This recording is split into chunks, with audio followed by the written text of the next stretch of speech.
Tough here this morning. With the Clipper moving through, we've got the potential for some freezing rain, a wintry mix affecting us here in the valley. You can see some bright pink on the map here, and that's the radar indication of some freezing rain potentially impacting us. And there have been reports of it in central and northwestern parts of the state where we have icy roads. No travel advised in McLean County in central North Dakota.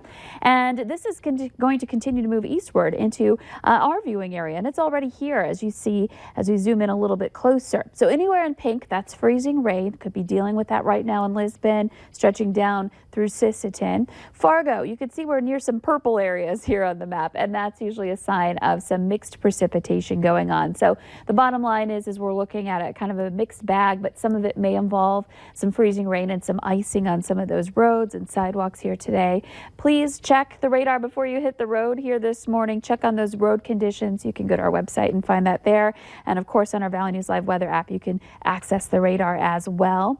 And as we look up to the north, you can see more of the same. Devil's Lake and back over into Highway 2 driving west toward Minot, dealing with some rain and some freezing rain. So with this system, temperatures are really warming up. We're at 32 degrees right now in Jamestown, 27 in Devil's Lake. Heading into the heart of the Red River Valley, we're in the teens. It's 14 in Fargo. That number's been rising.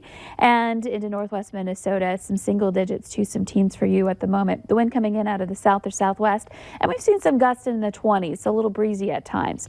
So here's a look at your hourly planner for Fargo. We have that increasing chance for some freezing rain, wintry mix, some light snow as we head through the morning hours this morning. And then that warm front passes through and we see those temperatures rise even more back into some low 30s. So warmer, but with that comes the hazard of that mixed precipitation. We're going to be keeping an eye out for it today. Be safe. We'll have more on this in your hour by hour planner coming up, and we'll take a look at the rest of the week ahead too. But now for a look at traffic, here's Devin Fry with the Valley Today's Traffic on the Move.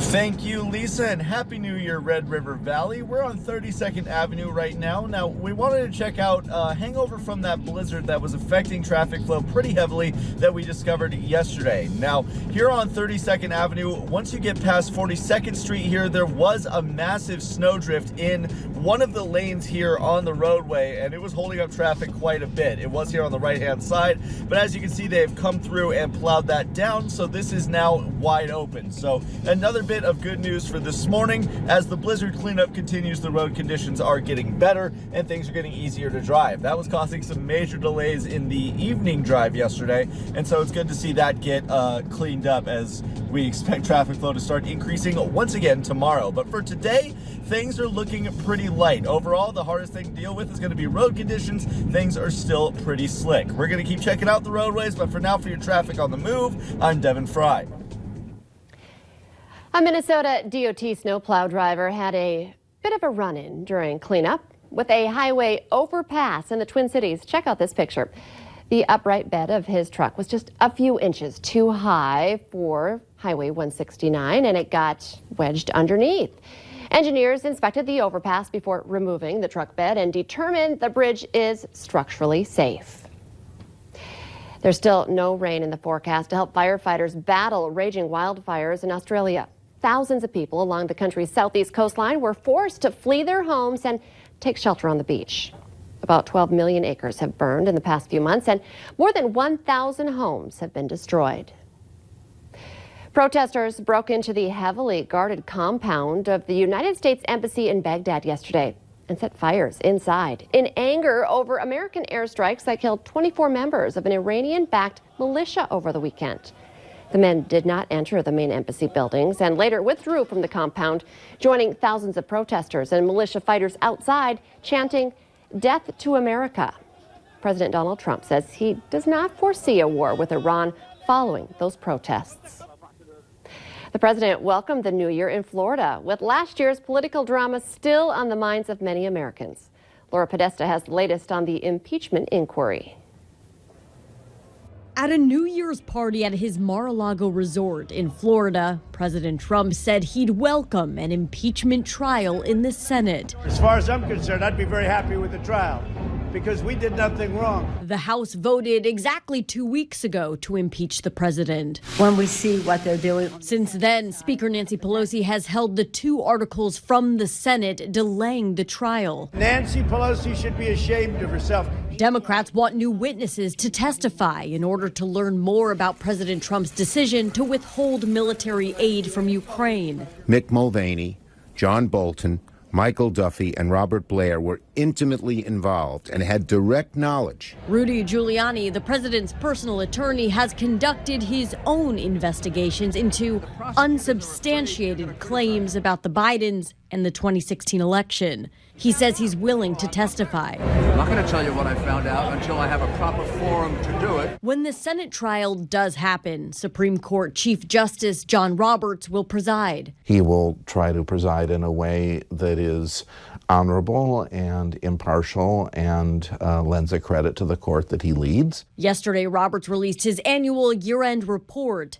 In it, he wrote, "We should reflect on our duty to judge without fear or favor, deciding each matter with humility, integrity, and dispatch."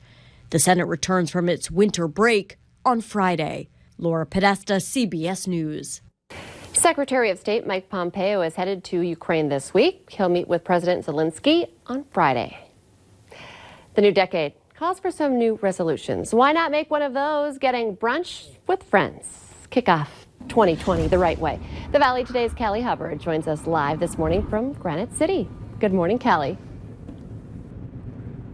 Hi, good morning, Lisa, and Happy New Year. We are spending the morning here at Granite City for their Lawless Brunch. Right now we're about to make some donuts. I'm here with Travis, and he's going to be kind of walking us through. You know, this is an event for all ages. Yeah, there's really no height requirement or age requirement to participate, but it's great for the kids, but it's also fun for adults. And so it's one of our indulgences that we come in and expect with a Lawless Brunch. We got made-to-order prime rib, but right now we're going to focus mostly on the donuts. So the donut creation station is really cool because we have different varieties of colors of frosting and toppings to add to your donut. And it's really back to that Lawless setting where you can top it with any topping you want. So we include bacon, graham cracker crumbs, really just a wide variety. Okay. So what we're going to do now is just kind of go through the process and make a donut for you folks. Yeah, my inner kid right now is just so excited. So what I have right now is I got a blue frosting. We're going to take our donut. We'll pick out the color of frosting that we're going to choose. Okay. But we have a little bit of different colors for everyone, and then everybody gets to pick. So what kind of toppings would you like on your donut today? I'll let you make this one. Okay, I'm going to do Oreo because I love Oreos. Then you just sprinkle it on top here with a spoon. Absolutely. And then I just take as many toppings as I want. Oh, absolutely. Okay, let's do Lucky Charms, and it kind of matches the blue theme. Okay. And there you have it. And you can make cocktails. You kind of have a lot going on. Oh, so the cool thing with the Lawless Brunch is that there's so many options to choose from. You can make reservations, you can call ahead. But definitely come on down, check us out. New Year's Day brunch is not something that we typically don't have a brunch on a Wednesday, but since it's New Year's Day, we're offering brunch from 10 to 2 today. Okay. And, it's great for all ages. Come on down. All right, thank you so much, and stay with us. We're going to be making some more cocktails and whatnot. Sounds great. Callie Hubbard reporting live for us. Thank you. Still to come here on the Valley today, tragedy along a Minnesota highway on the last day of the year. We'll get you the latest on the deadly crash in Wilkin County. And up next, we're looking at conditions that could go downhill yet again today with a wintry mix for us. Details on that right after this.